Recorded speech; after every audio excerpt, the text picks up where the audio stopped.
अक्सर आप सोचते होंगे कि जो लोग अच्छे कर्म करते हैं वो परेशान रहते हैं, वहीं जो बुरे कर्म करते हैं वो खुशी से रह रहे होते हैं।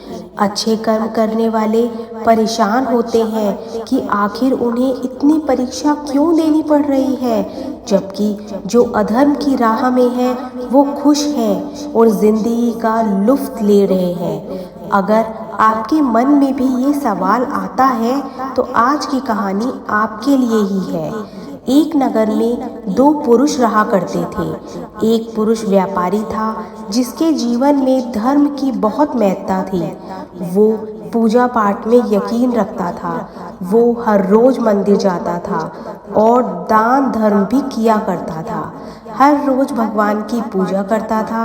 वहीं दूसरा पुरुष उसके बिल्कुल विपरीत था। वो हर रोज मंदिर तो जाता था लेकिन पूजा करने नहीं, बल्कि मंदिर के बाहर से जूते चप्पल चुराने। उसे दान और धर्म से कोई लेना देना नहीं था।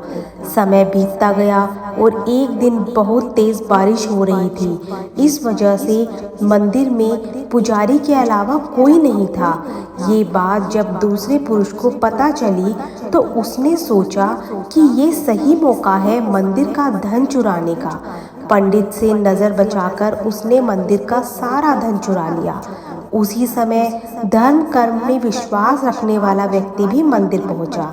दुर्भाग्य से मंदिर के पुजारी ने उसे ही चोर समझ लिया और चिल्लाने लगा। वहाँ लोग एकत्र हो गए और उसे बहुत मारा। किसी तरह वो बचते बचाते वहाँ से निकला तो दुर्भाग्य से उसके साथ वहाँ भी अच्छा नहीं हुआ। मंदिर के बाहर वो एक गाड़ी से टकरा गया और घायल हो गया।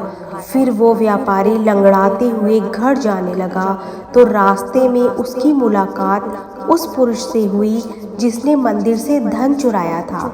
उसने कहा, आज तो मेरी किस्मत चमक गई, एक साथ इतना सारा धन मिल गया। ये सब देखकर उसे बहुत बुरा लगा। उसने अपने घर से भगवान की सारी तस्वीरें निकाल दी।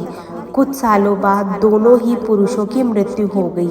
मरने के बाद जब दोनों यमराज की सभा में पहुंचे और भले पुरुष ने दूसरे व्यक्ति को देखा तो उसे बहुत गुस्सा आया।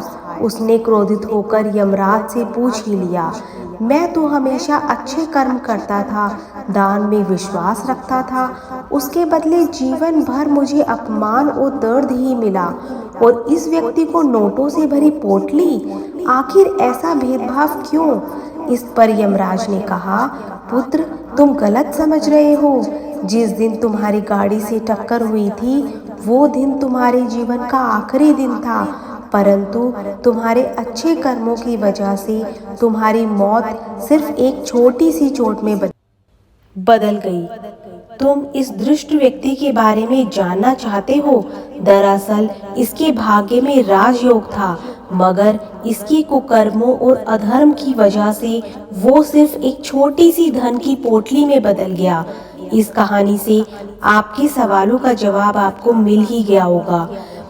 हम लोगों को ऐसा कभी नहीं सोचना चाहिए कि भगवान हमारे कर्मों को नज़रअंदाज करते हैं या फिर अच्छे लोगों के साथ हमेशा बुरा होता है, क्योंकि ऐसा बिल्कुल भी नहीं होता है।